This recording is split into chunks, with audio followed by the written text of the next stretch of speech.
What's going on, everyone, and welcome back to another episode of the Gamecite Chronicles, a console gaming podcast where we sit down each and every week to talk about video games. I'm your host, Bonfire, and this is episode number 43. And I just watched the Game Awards.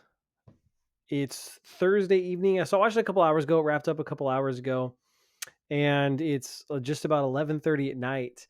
And I wanted to record this as close to my having watched the Game Awards to just give my reaction, my thoughts on the show. So that's a little sneak peek of what we're going to be diving into on this week's episode. Now, I hope you're all doing well out there and have had a fantastic weekend, doing great. For me, it's been busy at work, and we'll get into it in a second. But now that I've completed God of War, I feel like I've got a little bit of downtime, so I've tried to catch up on some TV, just kind of relax and veg out a little bit. I've actually been watching Seinfeld.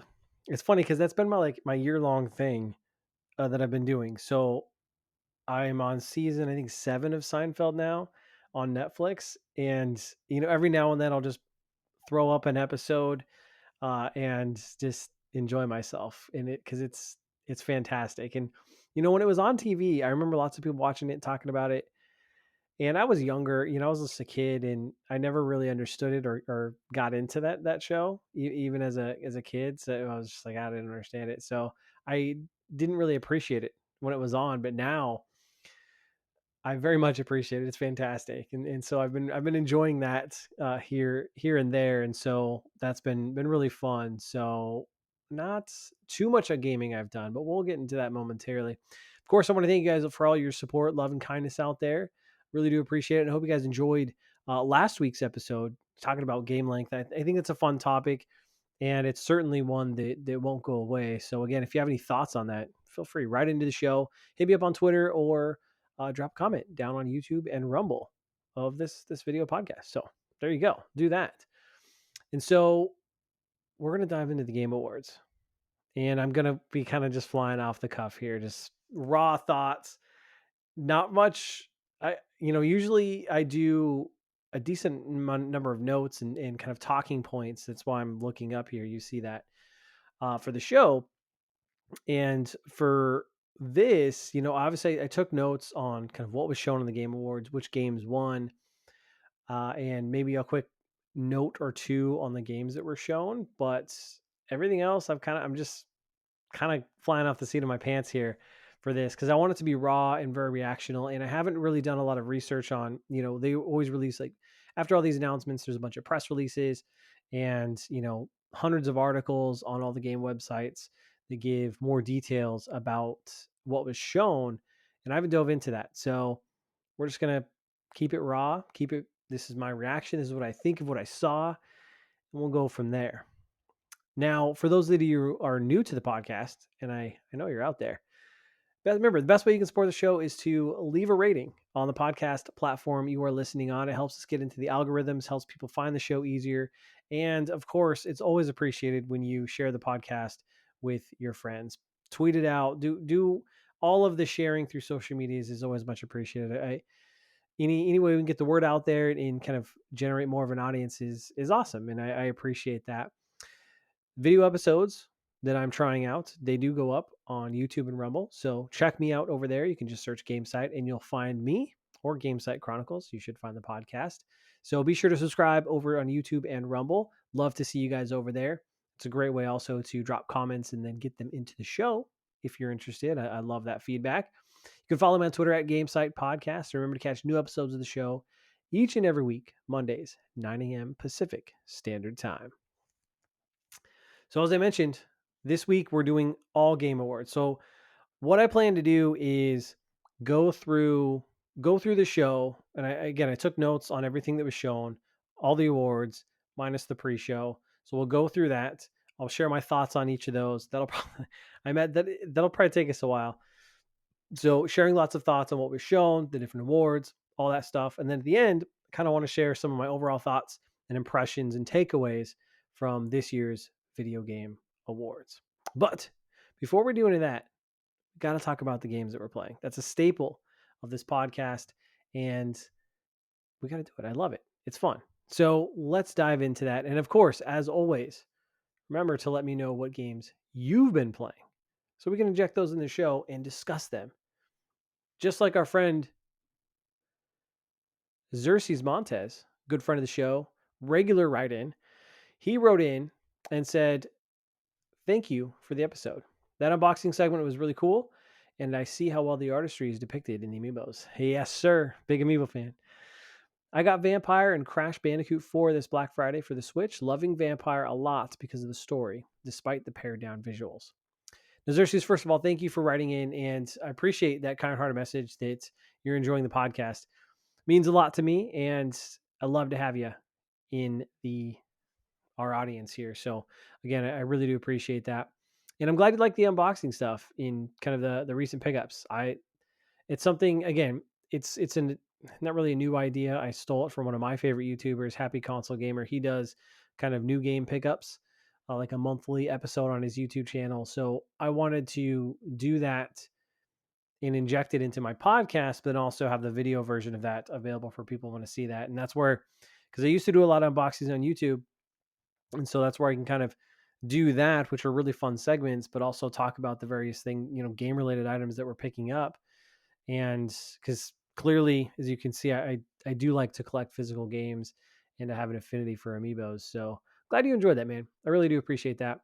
Now, Vampire, I remember that game coming out, and it kind of reminded me of a little bit of like Assassin's Creed style. Obviously not, stealth oriented that I know of, but a similar kind of visual style from it being, third person, and some of I think you get quests and dialogues if I'm remembering correctly, but definitely an interesting game. And I think at one point it was free on like PlayStation Plus, or maybe it was Xbox, but I think it was free on one of those services. So I think I have it, and I always kind of meant to check it out, even though it did seem it had some poor performance issues across the consoles.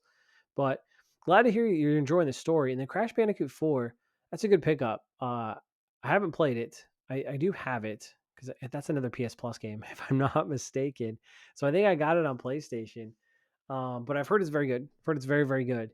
And um, I think I have the Crash trilogy remastered too. I was more so when they were doing those, I was more interested in the Spyro remakes or remasters. Yeah, the remasters.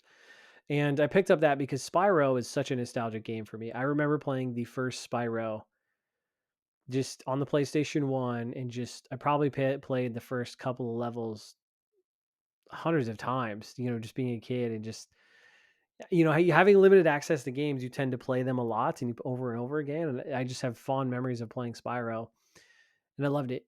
And then I'm pretty sure I think I own my original PS1 version of that game. I think I have that somewhere in a box. So even more nostalgic for me, but I love that. And I always meant to play those remasters they've done, because I've heard they're very good versions of the games. But I have it, just never got around to playing it, which is maybe that should just be the title of my podcast. I bought the game, but never got around to playing it. So, anyways, Xerxes, thanks again for writing in, man. Love hearing from you, and enjoy those games, of course. Now, for me, what have I been playing? Of course, God of War Ragnarok. I finally got the platinum. I think it took me around. I was gonna look at my game time, but I couldn't. I didn't have my disc in the PlayStation, so I think it was around 51 hours where I got the platinum and just finished everything. Oh man, that game is something special. It's such an amazing experience. I gushed about it a lot on the last episode, so I won't belabor that here this week. But a couple of the optional boss battles that you can do, that you need to do for the platinum, are pretty epic and pretty tough, I will all say. I don't remember them being as tough as the first game though. Like the Valkyries that you fight in the first game, those were pretty damn hard. And I'm pretty sure I beat all of them. And so I beat all the main bosses in the second one, but I feel like the first one was a little more difficult. But either way, they're still really epic boss battles. A lot of fun to do, especially with some of the new abilities and stuff that you have in your repertoire to fight. It's great. So God of War Ragnarok got the platinum. stoked about that, and I can finally put that game to rest. And what a game it was, man. Then so after that, I decided to jump into a game called Somerville. And this is a small game that I think it's done by some of the folks that worked on Limbo and Inside. I'm going to try to check this in real time. So it's an independent studio called Jump Ship. Yeah, so the studio's co-founder Dino Patti previously co-founded Playdead and worked on Limbo and Insider as an executive producer on both those games. So that's the style of game that this is. It's very similar to those style, the Limbo and Inside. And so think kind of a puzzle game where you're going from point A to point B in very linear fashion. Very ominous. I will say it's very atmospheric. This game is very atmospheric, and I really like that. I actually wish I would have played with headphones, but I didn't have that hooked up to my Xbox, so I was just playing through the normal soundbar speakers or whatever. But I did beat this game. It's not super long, like Limbo and Inside. It took me around 4 hours to beat it. It does have multiple endings, which I think is interesting. I only got one of them.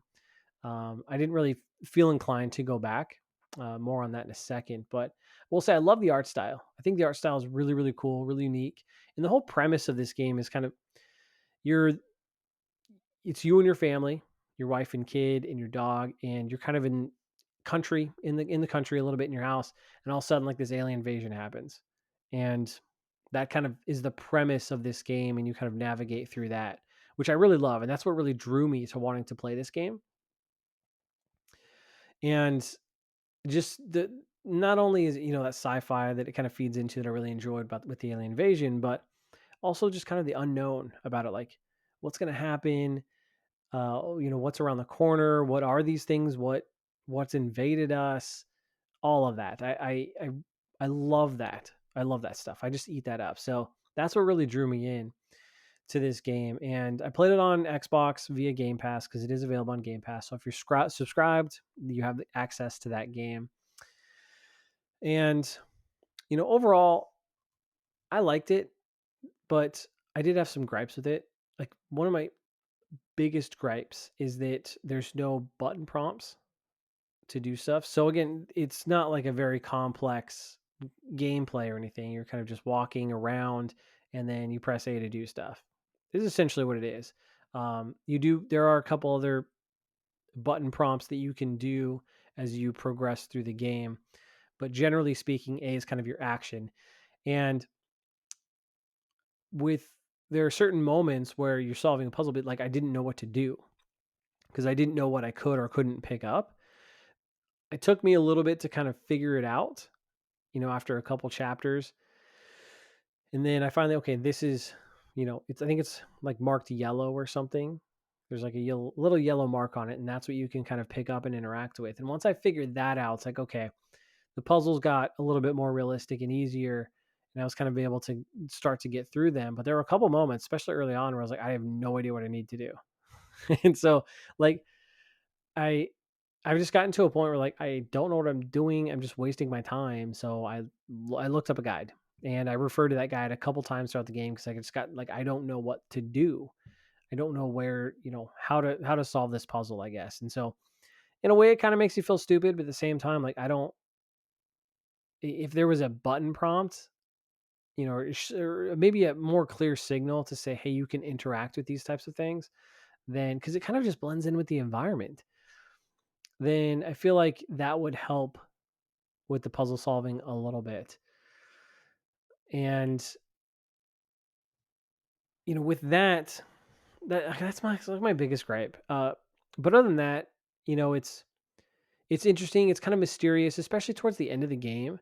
I thought was really kind of intriguing. And there are a couple moments, probably in the last third of the game where I was like, "What? That just happened?" And then the kind of finale, if you will, which I think these types of games are kind of known for that. Like Inside, has that kind of big finale, like aha type of moment, though it's not it's not the definitive answer you're looking for, and this is the same way.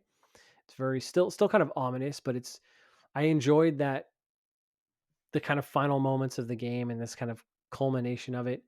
I still don't know what any of it means or what it like potentially symbolizes, or even really what the heck happened, because there are some final segments that I'm like, I don't even know what's going on. But it's really intriguing. And so overall, I would say if you liked Inside, if you liked Limbo, try this game out. Definitely jump into it, especially if you're on Xbox and a Game Pass subscriber. Definitely think it's worth it. Although I think the game goes for like $20 anyways, which I think is perfectly priced for this style of game. And so here, according to Wikipedia, let me just read a sentence or two of this so you can kind of get a better idea of what this game is about. So it says, one evening, a man, a woman, their young son, and their pet dog return to their rural home after an outing. As they sleep in front of their TV, massive obelisk like alien vessels descend from the skies. The vessels are made from a substance that reacts to different kinds of energy. Blue softens and dissipates it, red energy hardens it, and purple energy attracts and repulses it.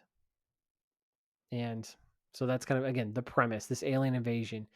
And it says military organization counterattacks with alien invaders, and a battle stretches, and you kind of have to navigate this and this kind of carnage of the world around you. And it's interesting.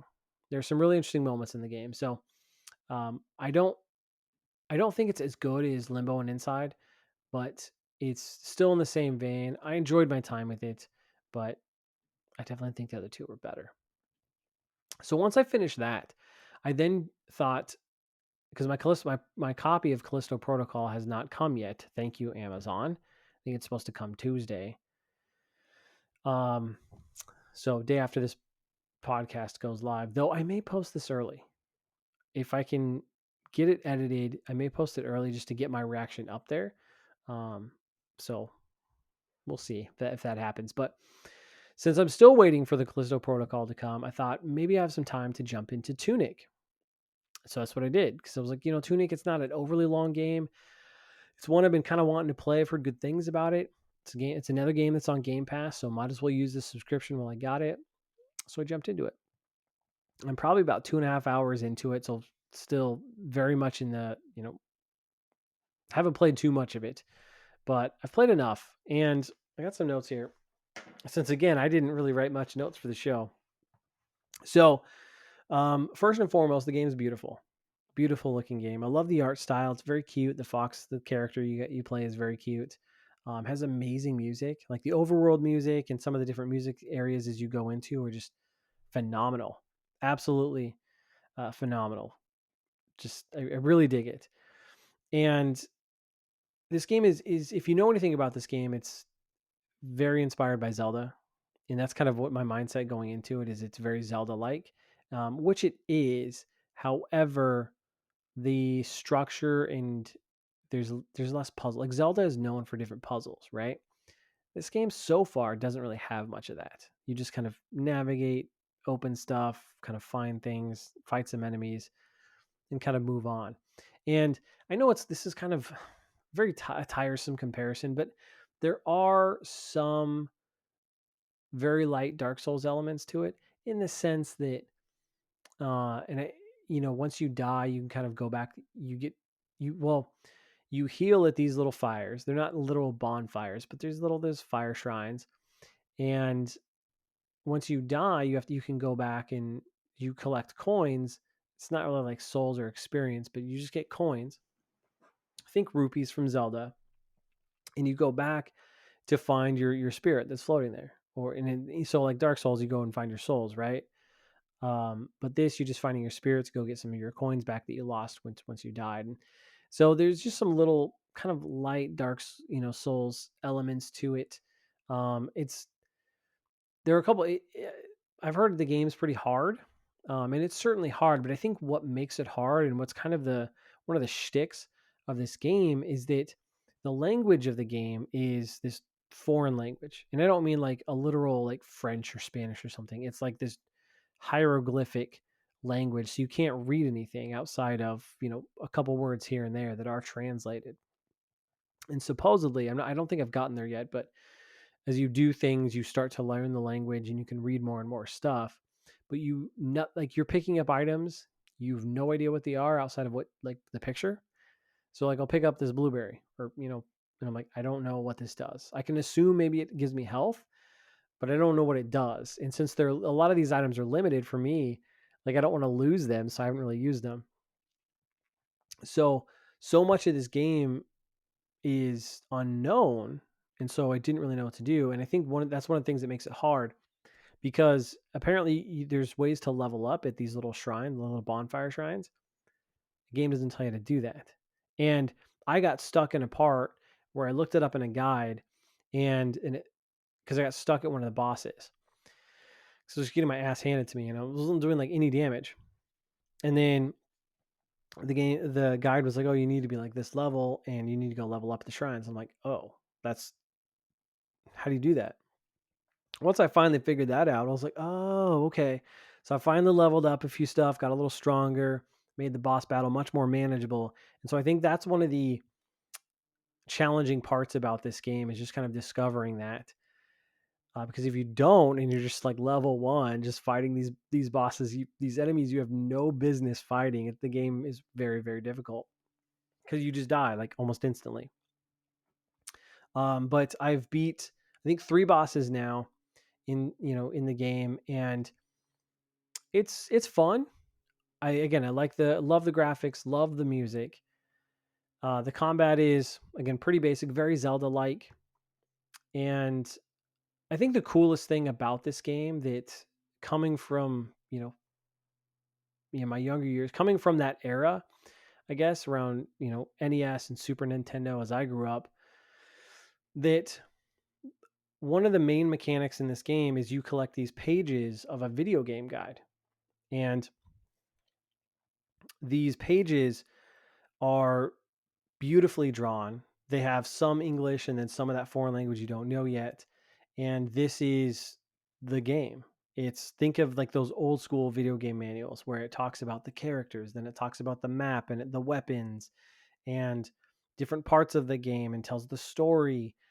And this guide acts as so like that boss I was struggling with in this guide on the page. I finally put 2 and 2 together after I leveled up. It tells you need to be this level using these things before you go fight this boss. And so you kind of have to translate some of the visuals and the pictures to what you're doing in the game and to then progress and do it the proper way with this very old school but very beautifully and well done video game manual. It's a pretty interesting mechanic and something I have not seen really any game do. So I do appreciate it from that perspective. And so again, 2.5 hours in, I think the game is slated to be around 12 to 16 hours, depending on the playthrough. So I think I got a ways to go. So I'm going to continue with it, play through more this weekend, and we'll see how it goes. So those are the games that I've been playing. Of course, let me know what you've been playing down in the comments below or hit me up on Twitter at Gamecite Podcast. Now, ladies and gentlemen, let's talk the Game Awards.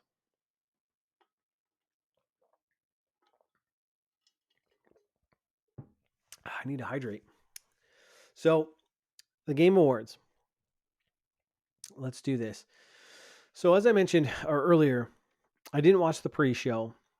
The pre-show was about 30 minutes long, and I did see though that during the pre-show they did like all the esports awards and a couple other of awards like best mobile game and some random stuff like that. And I always just find that funny. Like you've got all these award categories, but you're doing it in your pre-show, so really they don't mean much.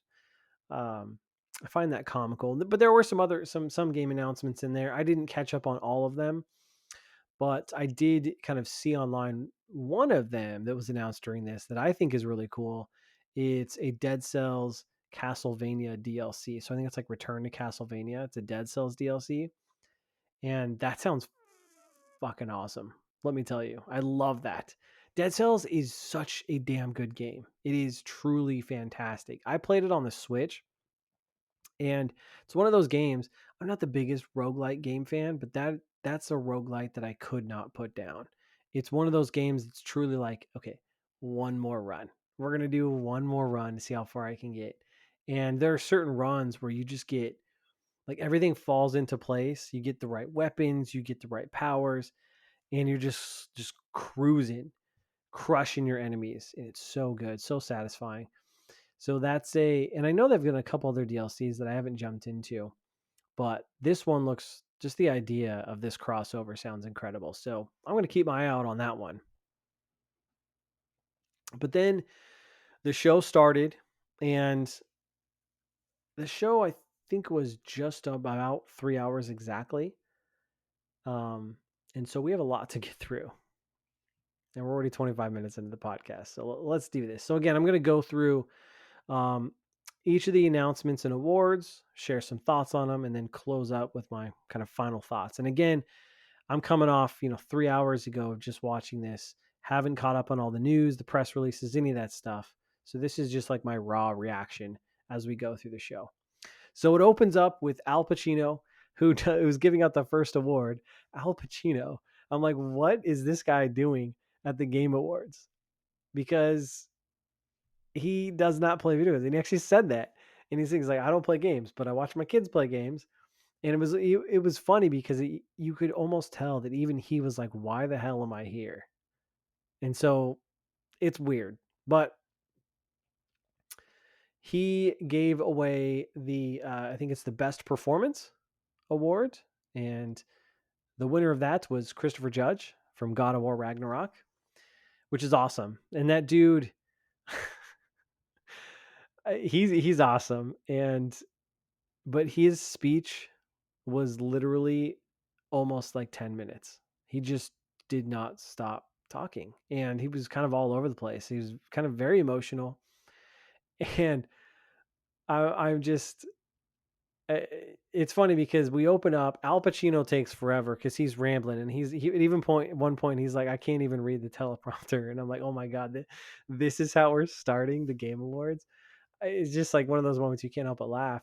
And then you get Christopher Judge, who just goes on, and they didn't like cut him off. Like, like at the Oscars or something, you've got like 2 minutes or something to give your speech, and then they cut you off. They're like the music kind of comes up, and then like get off the stage. They did not do that to Christopher Judge. This guy just kept going, and I'm like, bro, this is too long, and you got to start cutting folks off. Like that's just too much. Like I hear you, I appreciate it, but too much. Like move on. So that's how it started.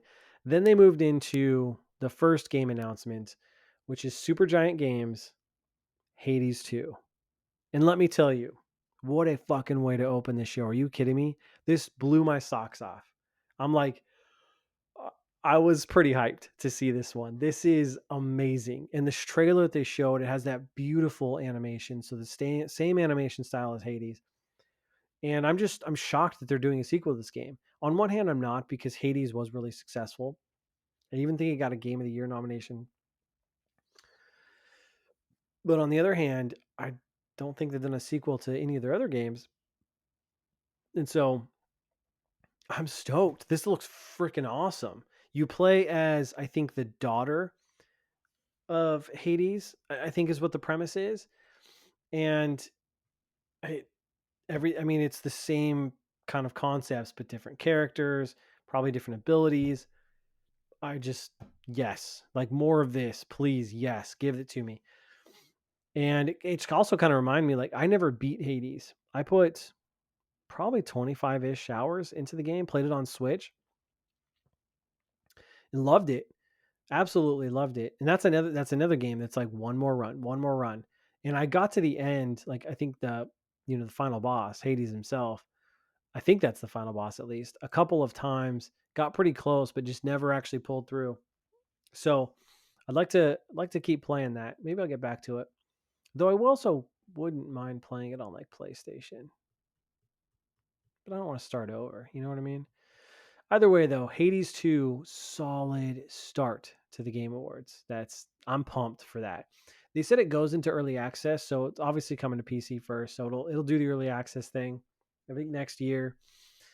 But yeah, that's a good one. And then after that, another banger from the creator of BioShock is Ken Levine's next game, called Judas. And this trailer looked very much like BioShock, like very similar animations, very kind of dystopian environments. Everyone's going crazy, like killing each other. And you play this lady, and it looks like this is in space because there was like spaceships and stuff, and like an asteroid I think crashed into her at the end.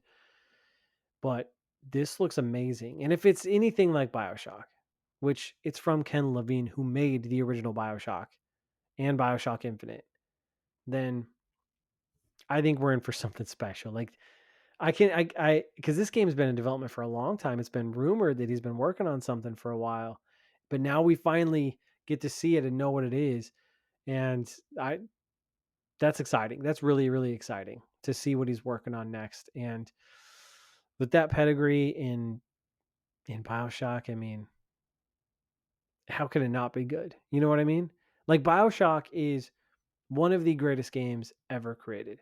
And to me, it is one of my favorite games of all time. I don't normally replay games, but BioShock is one of the few games I have replayed multiple times because I love it. It's like one of those games that every few years or so I kind of just revisit it, or like when they did the remaster version, or something like that. And I got all the achievements on the 360. Like, so two bangers to start this show. That's awesome. So we're on a good start here. Then after that, they revealed Bayonetta Origins, Cerisa and the Lost Demon. So this is like a side game for Bayonetta. Comes out March 23rd in 2023. The gameplay style from what they showed looks a little chibi. It's kind of got an interesting art style. It's almost like watercolored as well. So it's very beautiful in that regard. But it's a action adventure game, but there were moments where I'm watching this and I'm like, it almost looks turn-based. So I don't know how the action works, especially since it's Bayonetta, but it's supposed to tell the story of how she became Bayonetta and the witch that she is. So it's interesting. Coming to the Nintendo Switch. They didn't give a release date or anything, but it looks interesting. I'll be interested to see how it plays, and what people think of it. But it didn't really appeal to me from what I was seeing. Like, I don't know, not super exciting. And I like Bayonetta. I played Bayonetta 3 this year, and it was great. That game is awesome. So we'll see. Then they did this plug for The Glass Onion, that movie, which I actually saw in theaters during that Thanksgiving weekend. I went and saw it with my wife, because they're doing like 1 week in theaters and then it comes to Netflix, I think, a couple days before Christmas.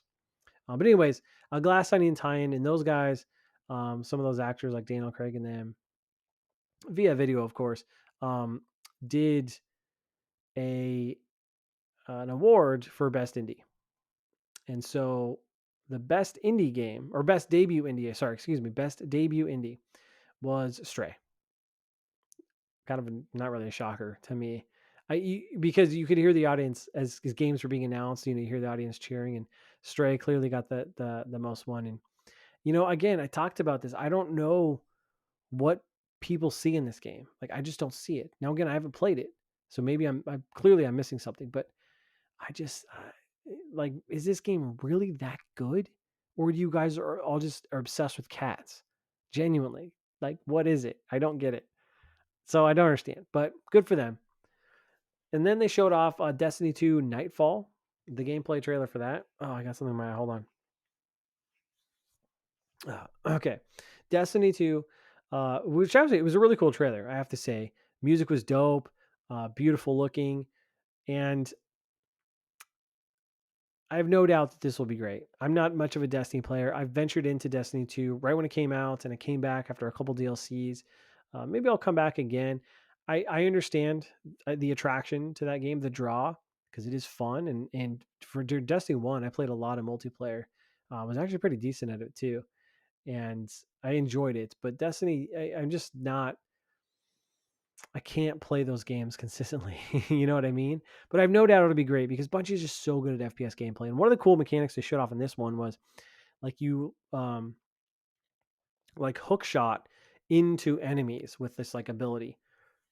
It looked really, really cool. So I gotta say, That looks awesome.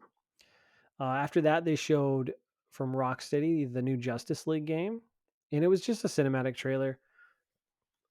But they showed off another one of the villains or I guess superheroes as the Justice League that you'll fight, which was Batman.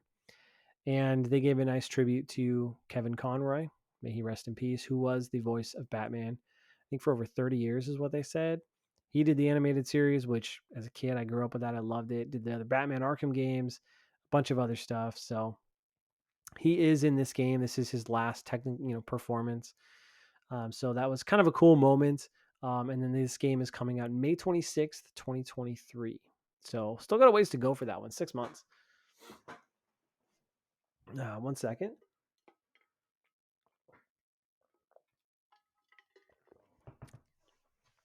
And then they showed up. Jeff Keighley talked about his little future class initiative. I can't help but look at that and look, on one hand, it's cool. You're setting up this kind of opportunities, but it's also kind of a boring virtue signal. And because you got to throw around the word inclusive, because we all know what that really means, which is not white or straight. So you have how many intersectional checkboxes can we check? Because that's the immutable characteristics matter more than who you are as a person. But I digress on that. Anyways, they showed off a little bit of that. Then we went to an ad break. So I tried to make note of each of their ad breaks just so I could count them up in the end. And one ad they showed off in this first kind of ad break was this game called Party Animals, and it was a really bad ad. Like it was just very cheesy. It looked like Fall Guys, but with these like cute little animal characters where they just beat each other up and do stupid shit. I don't know. Like I don't know who these games are for, but dude, that just was pretty cringy. I was like, oh man, I can't do this. Then after that, they gave the award for best adaptation, and that Arcane show from League of Legends is what won. I was surprised. I honestly thought Cyberpunk would have a pretty good chance on that one, but that Arcane one won. And I have it on my wish list. I think I know nothing of League of Legends. I don't understand it. I don't understand how it's popular. For years, I have not understood what that game is, and nor have I had any interest of playing it. But the show looks pretty neat, and so I kind of wanted to give it a try at some point. After that is another exciting announcement. We finally saw some gameplay for Star Wars Jedi Survivor and got a release date for it, May 17th, 2023. Showed off some gameplay, and it looks like it's more of Star Wars Jedi Fallen Order. We finally also got to see what that mystery character was that's in that Bacta tank, though I still don't know who he is, but what Cal Kestis, I think his name is. Cal let him out of the Bacta tank in this trailer, and then you kind of get to hear him speak. And I still have no idea who this is. Long flowy hair, looks like he got one arm cut off. I don't know. I don't know who this dude is, but I have a feeling he's pretty important. But this looks great. I'm all in. Like, yes. And then the actor who plays Cal, he came out, said he's played through the game. He's really excited. Gave a nice little speech and all that. I thought it was very tasteful, well done. So I'm excited, dude. I'm amped for this game. The first Star Wars Fallen Order game was fantastic and kind of exceeded all my expectations. And so I loved the direction it was going. That kind of again Souls-like type of experience. I think it fits very well. So I'm excited to see what they do here. Then after that is another banger from the creators of Celeste, their next game called Earthblade. And it's a very similar art style, beautiful pixel art, like gorgeous looking game. And then has more platforming stuff that you'd expect from the creators of Celeste, but they've added combat, like kind of hack and slash style of combat in the 2D space. And the way they kind of showed off the game made all because they would kind of like zoom in to the character jumping around, doing stuff to killing an enemy, then they'd zoom out, move down, and like on a big Metroidvania map to one section. So I'm almost wondering, like, is this game Metroidvania? I'm kind of getting that sense, but I don't know. This game's slated to come at some time in 2024. It's kind of a bummer, so still got a ways to go, but Dude, Celeste is awesome. So I'm excited to see what this studio does next with Earthblade. Because, man, if you haven't played Celeste, dude, you got to buy that game and go play it because it is phenomenal. I think I played it. I think that was the one I played on the Switch, and it's just a gorgeous game. It's got a very heartfelt story, and it's a really good platformer too, like genuinely. So I'm excited to see this next game. I'll be keeping an eye on that one. Then we got to see Dune Awakening from Level Infinite, and that's that open world survival MMO. Not my style of game, so honestly, I could care less. Hold on, my throat's a little dry.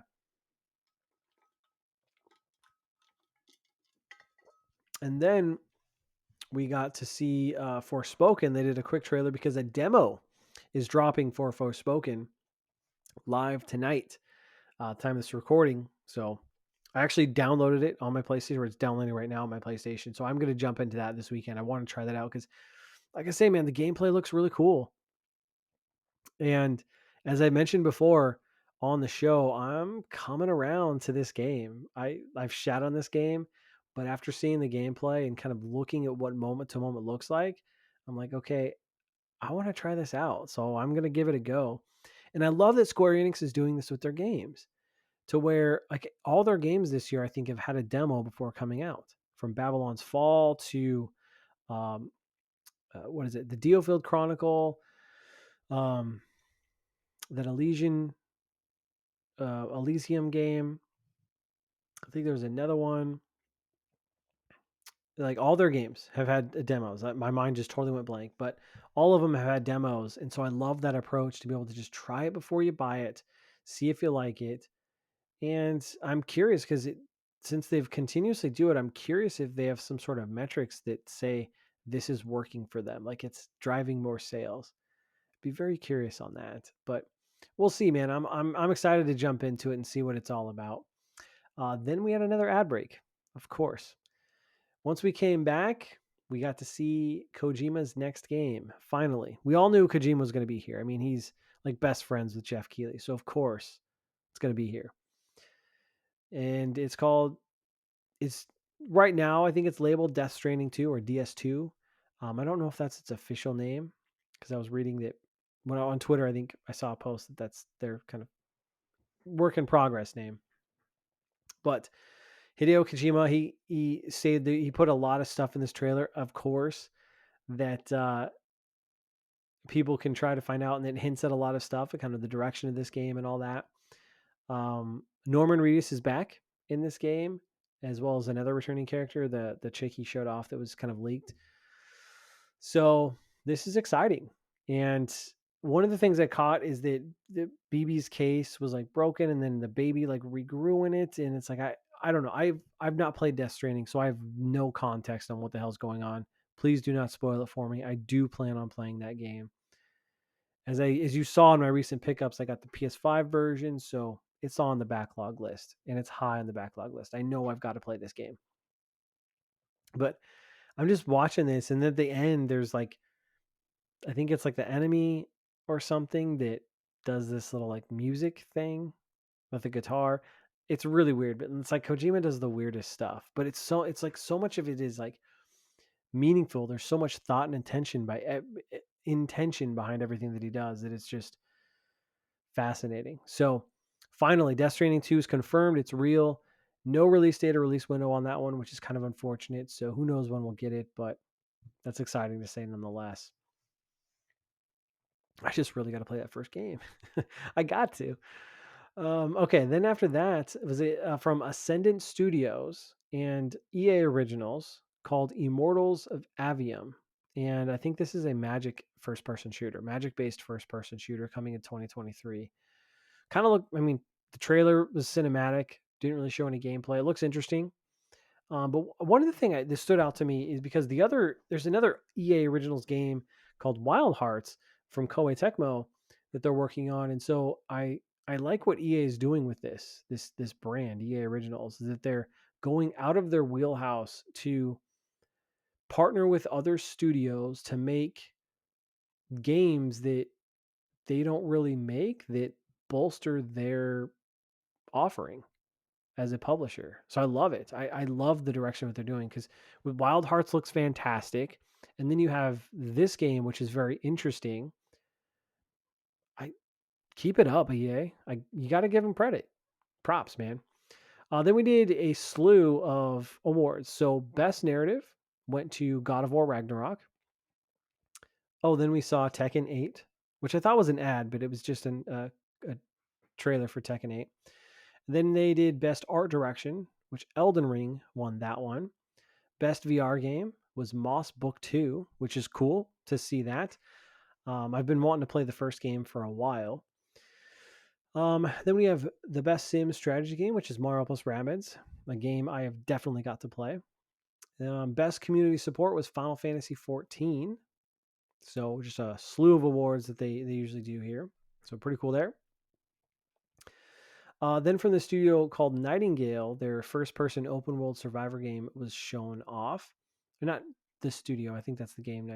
Is it Nightingale? Hold on. Nightingale game. Oh yeah, that's what it's called, and it's done by Binary Charm. Okay. I got to take better notes.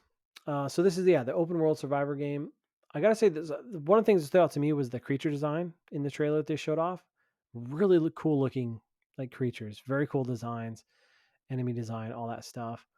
And I think the premise of this game is that there are different portals that you can go to travel different realms and time periods, and there's monsters and you do all that stuff. And since it is kind of this survival game, which I think you can do cooperatively with multiplayer. It's interesting. It's a very interesting premise, and so I'm kind of curious to see what moment to moment gameplay looks like and kind of how it plays. But I'm intrigued, but I'm not really. The survival elements really turns me off on there. I don't like that stuff. Then we had an ad break, so I think that's the third ad break we've had. Coming back, they gave out the award for Games for Impact, and Xbox took this one with their game As Dusk Falls. So shout out to them.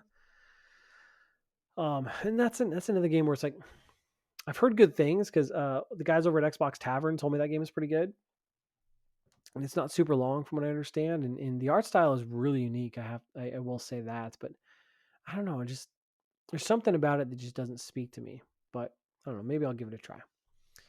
Then we saw a big trailer for Baldur's Gate 3, and finally got a release window for this of August 2023. No firm date was given still. And I was thinking to myself, didn't they do like an early access version of this game for like a month or something? Like wasn't that last year, if I remember correctly? I don't know. But these are guys that also did Divinity Original Sin, Division Original Sin 2, and obviously the other Baldur games. And I've always wanted to play Divinity Original Sin 2 because that game reviewed really well and was like very well critically received, like 10 out of 10s, game of the year contender, that type of stuff. And I have it on Xbox actually. And so I've always wanted to dive into it. I don't know if I'd like that game, but it's one of those things you don't know until you try it, but it's a very intimidating game. Like when you watch gameplay, like I have no idea what the hell is going on, but I've heard good things. So I kind of want to try it. After that is a game called, is it Wayfinder? Whoops.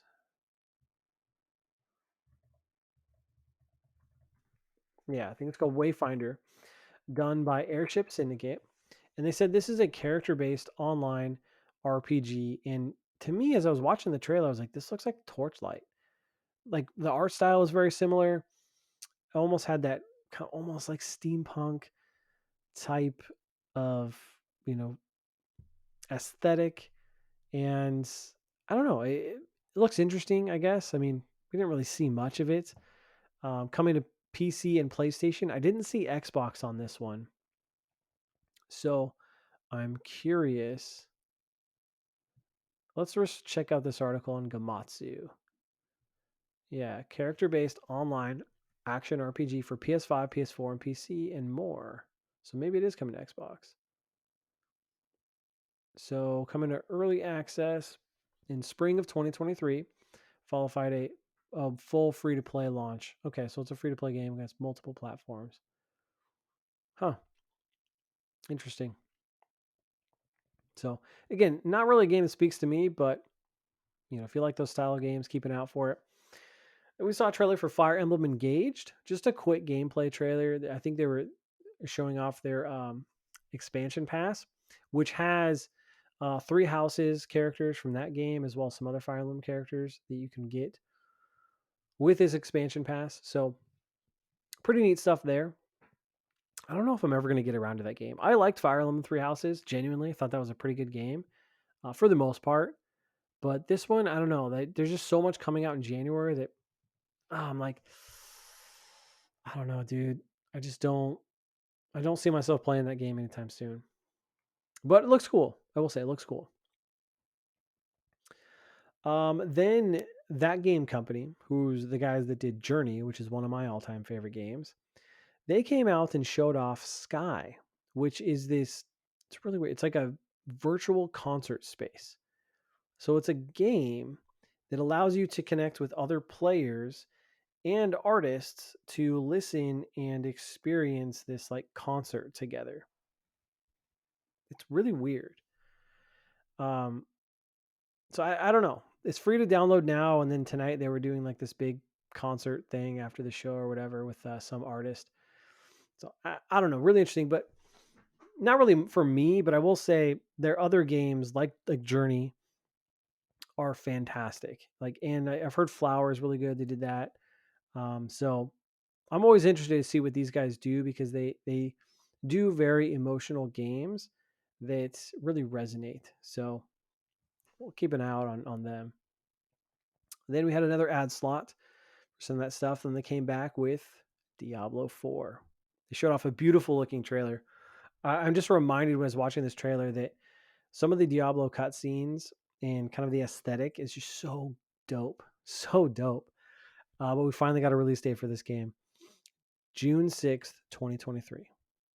Cannot wait. And a bunch of outlets have started doing previews because they played the game for like 20 hours or so. I saw something on Push Square. But I don't want to. I want to go into blind. I don't want to read any of it. I want to go in blind and just experience it for myself. I'm sold on it. I want to play it. I know it's kind of open world now, which is really exciting. The one thing with this trailer though, because it was just cinematic, that I wish they would have shown us some gameplay. Like show me a little of that open world or give me like a demo. I think that would have been awesome to see that. But either way, that's what we got. Then a couple of awards here. We have Best Sports and Racing Game went to Gran Turismo 7. So shout out to those guys. Best Multiplayer Game. This one shocked me. Splatoon 3 won Best Multiplayer Game. I did not see that coming by any stretch of the imagination. I think it'd be like, I thought it was like, oh, yeah, Call of Duty or something like that. No, Splatoon 3. It's crazy, man. But you know what? Hell yeah. I love Splatoon. So let's go. Best audio design went to God of War Ragnarok. Might be seeing a theme there with God of War. They're doing pretty well. Best content creator is Ludwig. I have no idea who that is, so that shows you how connected to that is. Though I've seen a similar sentiment online when those announcements for content creator come out. Like everyone's like, "Who the hell are these people?" So I'm not the only one. And then most anticipated game, Legend of Zelda: Tears of the Kingdom. Not too surprised about this one, but nonetheless excited to see them win something even before games announced or even really out. So that's kind of interesting when you think about it that way. Then they moved into Horizon Forbidden West DLC. So they showed off a trailer for this. The DLC is called Burning Shores, and it showed Aloy traveling to Los Angeles, California. And they showed the Hollywood sign. And then there was this big, like spider robot dude like chasing her and crushing like the Hollywood sign going after her. So that the spider robot looked really cool. This DLC will come out April 19th next year, 2023. And all I got to say is hell yeah. I loved Horizon Forbidden West. I never played the Frozen Wilds DLC. I will admit that, but I definitely want to dive into this one because just to see if what new potential story elements they could add to it. Because the story in Forbidden West was awesome and it went in a direction I did not expect whatsoever. So definitely looking forward to that one. Then they had the cast of the upcoming Last of Us TV show. So Pedro Pascal and then I forget the girl's name who's playing Ellie, but both of them came out, as well as Troy Baker and Ashley, who plays Ellie, came out to do the Best Action Game award. And that went to Bayonetta 3, which was another shocker for me. I did not expect Bayonetta 3 to win, but it did. So that's awesome.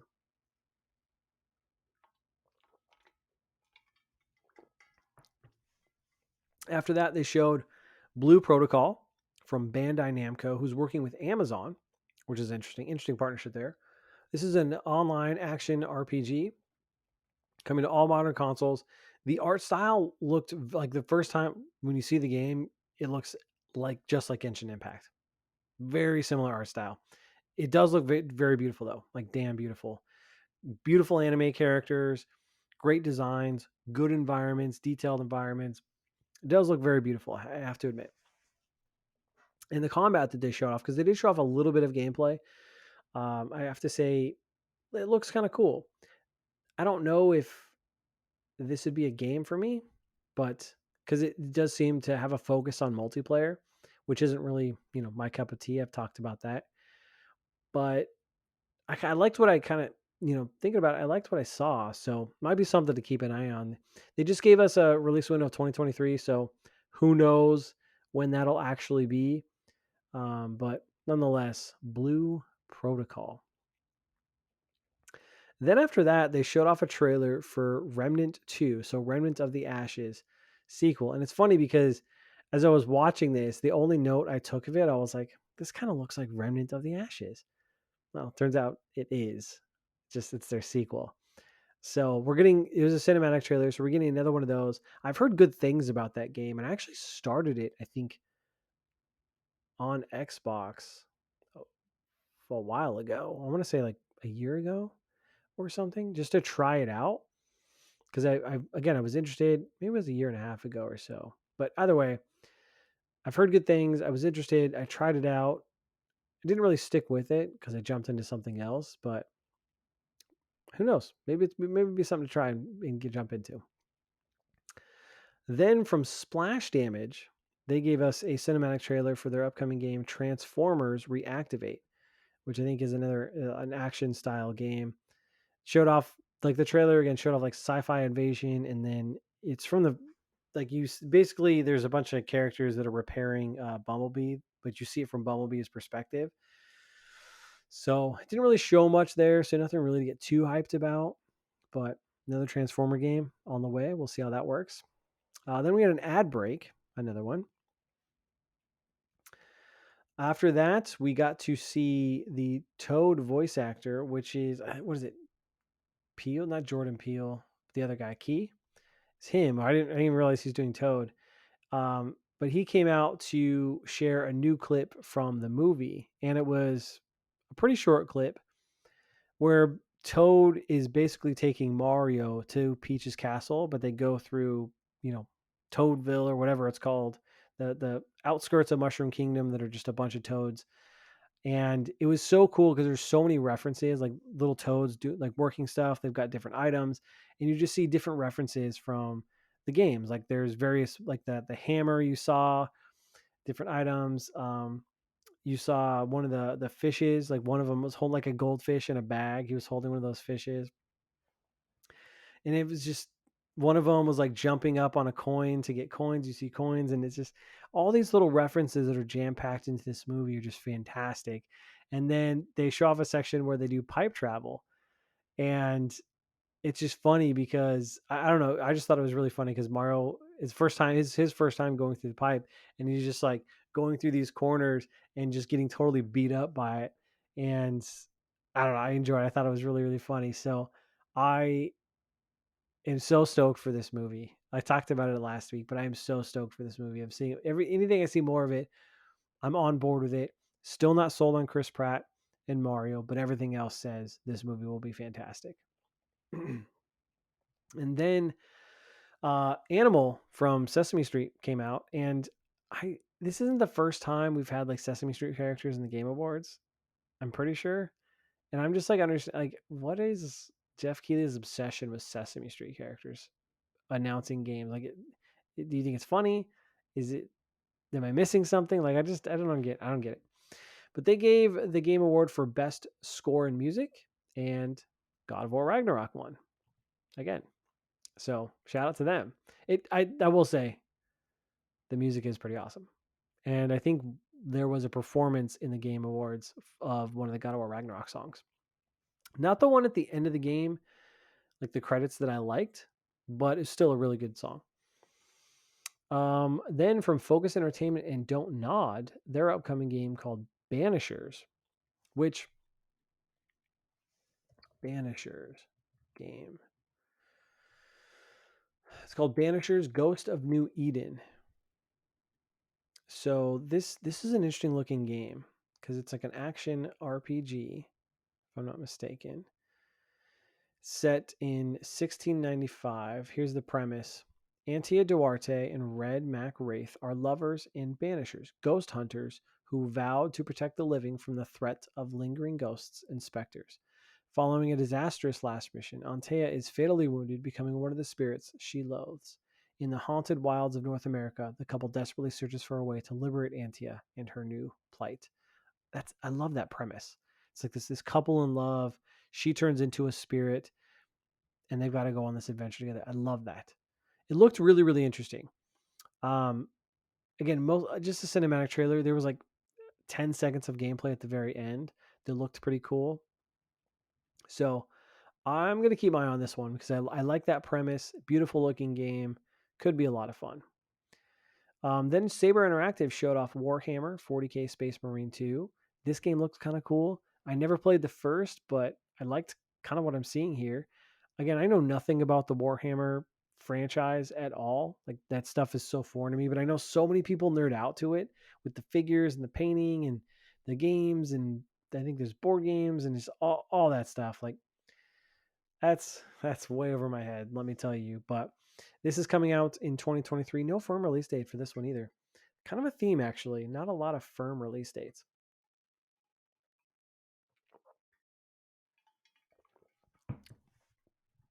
And then we had a game called Meet Your Maker. And this one was interesting because it showed off, basically you had this like robot guy who was designing this um, kind of tower and filled with enemies and different pathways and stuff like that. And the premise is you play as, I think, one or two dudes in first person, and you battle your way up to that guy who created the tower. Meet your maker. And you apparently, the enemies also look very Doom-like, very inspired by Doom. But you can either build fortresses, you can upgrade, or kind of play through these various fortresses. So I think it's a really interesting concept. I'm curious to see more and actually understand kind of what moment-to-moment gameplay looks like. But it kind of looked interesting. Didn't really speak to me too much. And again, no release window, no gameplay. You can only get so excited or so interested based off of some sort of cinematic trailer when you don't really have much expectation. Okay, then another ad break here. After that, we came back with Crash Bandicoot. So Crash Bandicoot literally dropped in, which was kind of funny. Haven't seen Crash Bandicoot, on stage in a very, very long time. But he revealed a new upcoming Crash game called Crash Team Rumble, which looks to be a 4v4 multiplayer Rumble game, like Smash Bros. Ish, I guess. And I'm thinking to myself, how many Crash characters are there that warrants their own game? But when I say that out loud, then I think about Crash Team Racing, which is fantastic, and I loved that game in the PS1 days.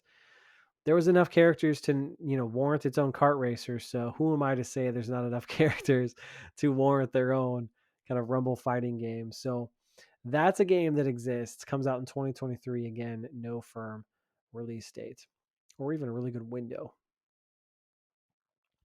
Then they did the award for most innovation in accessibility. God of War Ragnarok won that one.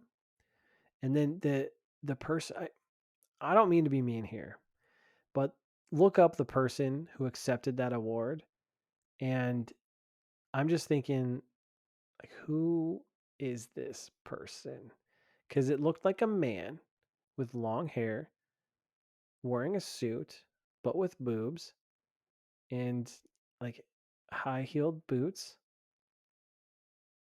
and had a Captain Marvel purse. I'm like, what is going on here? And again, I don't mean to be, I'm not trying to be mean, but I'm just like, what? I don't understand. I'm sorry. I don't understand. I find that weird. So take it or leave it. But after that, Hexworks showed off The Lords of the Fallen. So that's the sequel to the Lord. I think was it The Lord of the Fallen? And I played a little bit of their first game, I played through the first boss, and it just didn't really grab me the way I thought it would. Being a Souls fan. But this game looks so cool. Like I gotta say the artwork, the art direction, very dark fantasy environments, just look fantastic. Like some of it is just so gorgeous. So I got to give a shout out for that because check that trailer out if you love beautiful fantasy artwork because it does it. Then 505 Games came out, or a couple of dudes from 505 Games, and showed off Crime Boss Rockay City.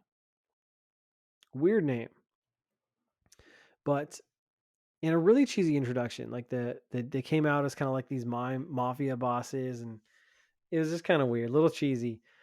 But this is coming out March 28th, 2023, and it looks to be a Grand Theft Auto style game mixed with Little Saints Row because it's a little over the top like Saints Row, but also very much GTA inspired. And it takes place in the 90s, and I believe it's a first person shooter if I'm not mistaken because they showed off like first person gunplay from the brief gameplay clips. But they have a lot of big name actors in this game. I saw Danny Glover, Michael Rooker, Vanilla Ice, and Chuck Norris. Yes, Chuck Norris is in this game. And so I got to say, like, I think the name is stupid. I think the introduction was stupid, but I'm very much intrigued because I love the idea of, because obviously I think we all know the Saints Row reboot was kind of a disappointment. It seems to be the general consensus, though I was excited for that game and I would try it out still. But it just hasn't gotten down to a price point where I'm like, okay, I'll try it out, which would probably be around like $20. I haven't seen it for $20 yet. But this seems to be a GTA style game with the Saints Row humor, big name actors, takes place in 90s because you get 90s nostalgia. I like the premise here. I'm really interested. So I want to see more. I want to see some gameplay.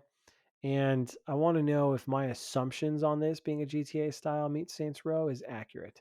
Because if it is, color me intrigued. After that, they did Best RPG, which Elden Ring won that one. And then the 100% fan voted category, Player's Choice, went to Genshin Impact. I was shocked by that. I gotta say, it made me wonder, like, did just like a bunch of Chinese people vote for this like over and over again?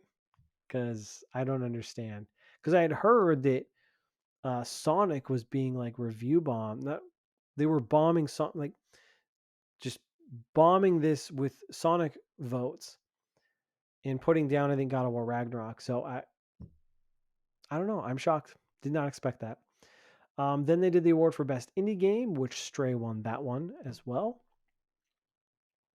Kind of makes sense if it won the best debut indie. Best action adventure game was God of War Ragnarok, so yet another win for them. Best ongoing game was Final Fantasy XIV. Then they did a trailer, which I thought it was an ad break, but no, it was just a trailer for Call of Duty Modern Warfare 2 and showing off their first new raid episode. I don't know what the hell this is, but additional content for Modern Warfare 2. Then they did an ad break. And then let's see, Reggie came out and gave out the award for best game direction, which Elden Ring won that one. Cyberpunk 2077 showed off their DLC, Phantom Liberty. Keanu Reeves is back in that because he narrates it. It's a really cool trailer, I have to say.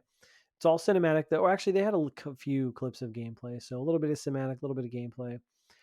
And I don't really know what the premise is fully, but it looks cool. And I got to get back to my playthrough of Cyberpunk 2077 because I was really enjoying that game quite a bit. And this DLC looks dope. The other surprise in this DLC was Idris Elba. He is in this game as a character, and it's coming 2023 next year. So that's really, really exciting. Getting another star to the mix. Keanu Reeves, Idris Elba. I love it. So I'm looking forward to that when that comes out. And then we've got a big announcement from Bandai Namco and From Software, their next game called Armored Core 6 Fires of Rubicon. So they're going back to Armored Core, showed off, some fire lava terrains, ice terrains, destroyed cities, bunch of mechs fighting. Kind of reminded me of like Terminator environments almost. But I don't know much about the Armored Core series in really From Software before Demon Souls. I don't really know their older works. So I'm curious, with all the success that they've had with their Dark Souls, their Soulsborne games over the last decade plus, that how, if any of that translates over to their Armored Core games, because I don't think those are Dark Souls like games. I think they're very different. So I'm curious to see how it's going to play. And I'm going to look it up now.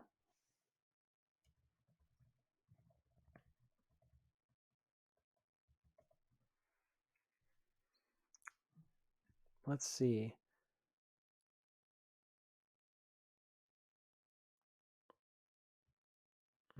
Let's look at this.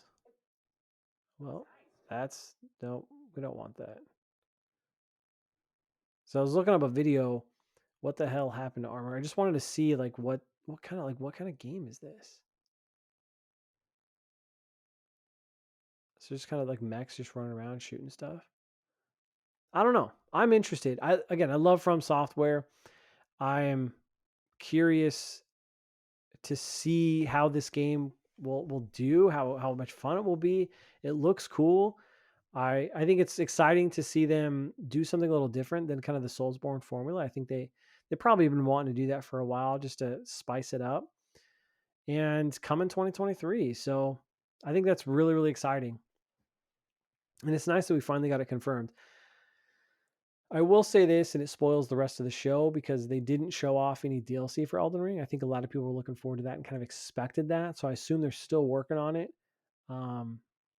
Though they did drop like a PvP update for that, but I think most people are looking for that DLC. Still waiting. Then they took an ad break. But during that ad break, they showed off a trailer for Wild Hearts again, and they showed off some of the main boss enemy types. They just look so good. I think the enemy designs in Wild Hearts looks freaking fantastic, I have to say. So I'm very curious to see how that game does because I think there's going to be a lot of people that are going to really pick it up and enjoy it and move, not fully move over maybe, but a lot of Monster Hunter fans I think are going to cling on to that game. Then we got to see more Final Fantasy 16 and hear from the game director. They showed off a long trailer showing some cinematics, some gameplays, and this game looks epic. It really does.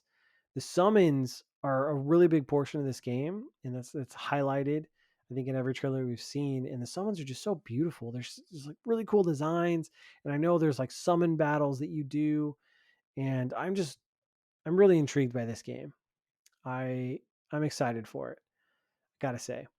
And it comes out officially on June 22nd, 2023.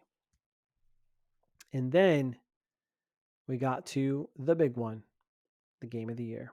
Josef Fares came out. They did the orchestra thing where they played, all the music from the game nominees, and then they gave out the award, which was Elden Ring. Not really surprised, though I will say the way God of War Ragnarok was kind of winning throughout, I was like, maybe this goes God of War's way. But let's be real here. The way Elden Ring kind of took the world by storm, people still talk about it, still play it to this day. It's not really that much of a surprise, and I think it's well deserved from that regard. And I want to get back to that game. Again, I love the Soulsborne games. This one just didn't capture me the same way that the other Souls games do. So I'll get back to it. Now that I got my guide too, I enjoy the Soulsborne guides. So now that I got that, it'll be time to get back into it. There's just so many games to play. So many games. But shout out to From Software. Congrats for winning Game of the Year with Elden Ring. I think it's well deserved, if I'm being candid. And that wrapped up the show. Weird thing happened too. Some kid, when the guys from Elden Ring came up on stage to accept the reward, some kid went up there shortly with them, stood behind them, and once Miyazaki was done with his award speech, he went up and he yelled into the mic from something like, and I want to dedicate this award to like Bill Clinton or something random like that.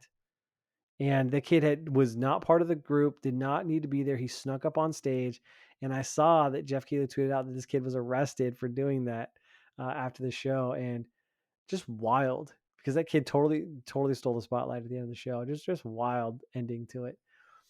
But the Game Awards this year, I thought, was very well done, I have to say. Still a little long for my liking, especially trying to watch this thing with my toddler of a son is challenging, and a dog and a wife who's trying to get cook dinner or whatever, and it was tough to watch this while taking notes and all that stuff. But nonetheless, I do think this was good. I think this was a very good showcase, very good show. I thought it was very well paced. I like how it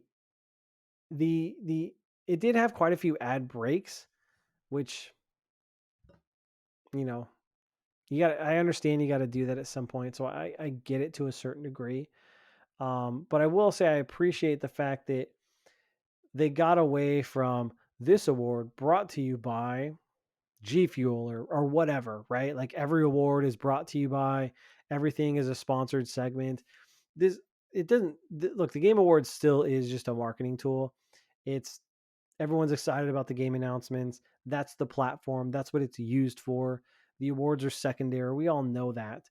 But this year wasn't egregious like it was in previous years, where we're not, being overly marketed to and just bombarded with garbage trash awards. So I will give them credit there. Kudos to Jeff Keighley and the team.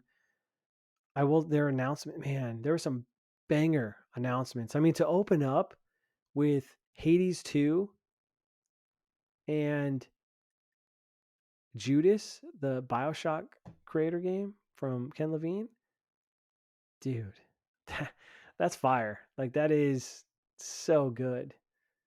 And then just some other really exciting ones. Like, I think a lot of people were expecting Death Stranding 2, but to finally have that confirmed, I think the Celeste creators next game, Earthblade, I think is really exciting. Final Fantasy 16 is exciting. I think a lot of people are looking forward to that. Let's see.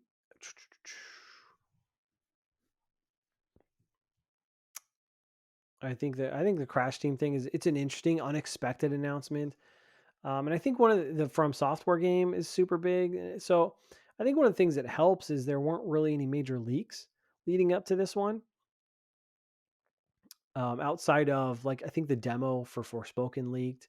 And then Diablo 4, I think, had a rumored release date that was kind of making the rounds. So I think that helps. And I just think it was very well put together. We didn't deal with a lot of tons of musical bullshit or, tons of, force-fed virtue signaling.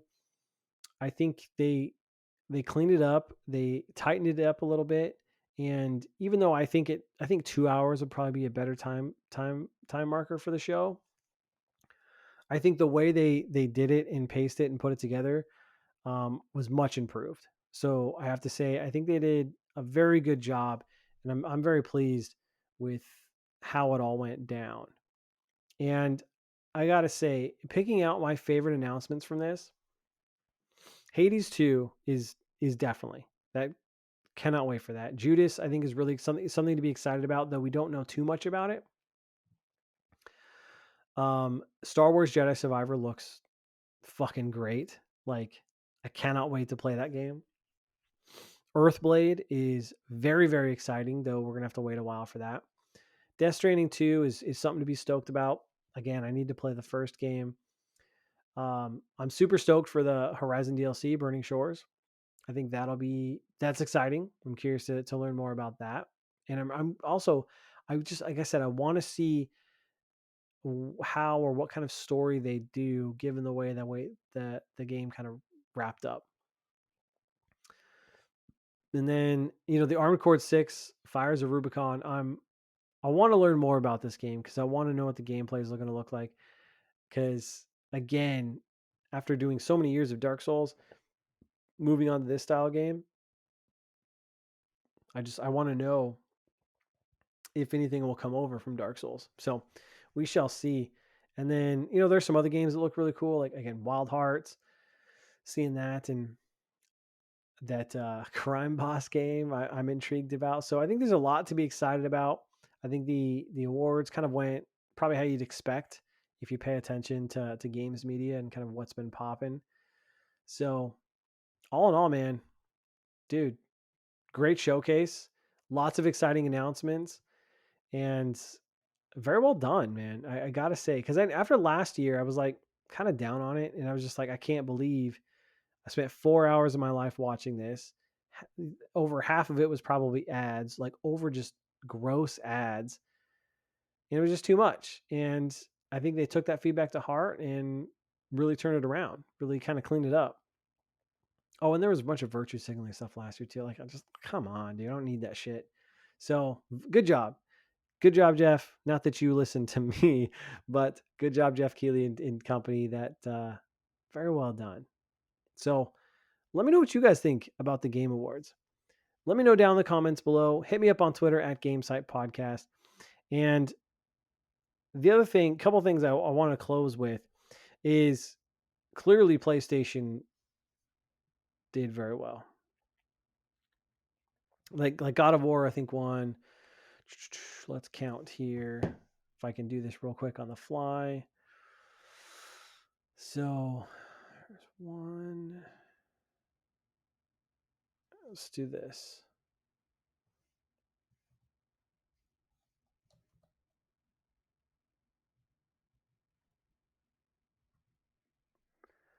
Okay, two.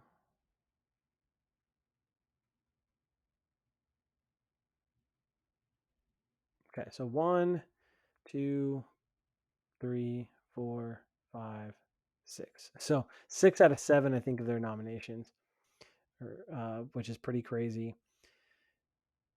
And then Elden Ring, I think, won 3. No, 4. Yeah, art direction, RPG, game direction, Elden Ring. Yeah, so both those games just totally cleaned up, which is really, really exciting. But man, yeah, and then PlayStation also won like Gran Turismo 7. I think there was one other one. Nintendo took home a couple awards. I think they won like Best Family Game. Mario Rabbids won, so that's exciting. The thing that sticks out though is Xbox. Now, as Dusk, that game did win an award, which is good. But outside of that, I actually saw a tweet from, let's see, Ryan McCaffrey, who's the Xbox guy over at IGN, who is actually very well knowledgeable. Like, I actually like listening to that guy talk, and used it when I was more in tune with IGN. I loved listening to that guy's stuff. But he tweeted out, and I'll read this. He said, extremely disappointed in Xbox's total no-show at Game Awards. If Microsoft wants to start winning back mindshare this generation, they've got to show up at the year's biggest event. Xbox is supposedly has a huge 2023 for us, so why didn't we see any of it tonight? Yeah, that's a good point. It's a really good point. because Xbox didn't show anything outside of in those ad breaks. There were, I think every single one of them had ads for Game Pass, but no games were shown off. And, you know, supposedly by the end of Q2 2023, we're going to have Starfield and Redfall, as well as probably a couple others, presumably. Why haven't we seen anything? That's very fishy. So I think he brings up a good point. Some people in the replies were saying, it's maybe because it's the Activision Blizzard deal and all that, the scrutiny they're under, and they kind of just, again, since they're playing the optics game, which maybe we'll get more into that next week. I'm kind of exhausted of that topic, but maybe that's a piece of it. But dude, last year they showed off Hellblade 2, right? That game we saw like a long 10-minute demo of that game. That I thought for sure that game would be, close to being done, but that's not even in the first half of 2023. A year and a half later, after you showed off 10 minutes of that game, what the hell is going on? So I think it's very interesting. It's a very valid point. Like, why aren't we seeing this stuff? And maybe there's a good reason, but I think it's a valid question to ask. And I, in kind of thinking about it, like PlayStation had some good showing. Nintendo had a couple good showings. There were definitely lots of, third-party studios that had some awesome showings, and Xbox is kind of MIA outside of Game Pass ads. Very suspect, if you ask me. So, I don't know. We'll see what happens, but I thought that was an interesting thing to kind of point out. So, that's all I got for this week's episode. Long episode, and just kind of off the cuff. Just wanted to react, share the news with you guys, walk you through the show, and share my thoughts on each of these announcements, and then of course the show as a whole, just raw and unfiltered. Very little notes, and we're just talking to the microphone. That's what we do sometimes. So again, let me know what you guys think about the Game Awards. What was your favorite announcement? Let me know down in the comments below. Hit me up on Twitter at Gamecite Podcast. Remember to leave us nice reviews and subscribe to my YouTube and Rumble channel. Love to see your support over there. Appreciate all your love, kind of support of the show. And again, if you guys are enjoying these video formats, please let me know, because I would love some sort of feedback on whether or not this is working. So, of course, let me know. Love hearing from you guys. Hope you guys have a great week ahead. And we got some exciting topics as we wrap up 2022 in the upcoming episodes of the podcast. So stay tuned for that. Talk to you guys next week. Until next time, I'm Bonfire, and I will see you online.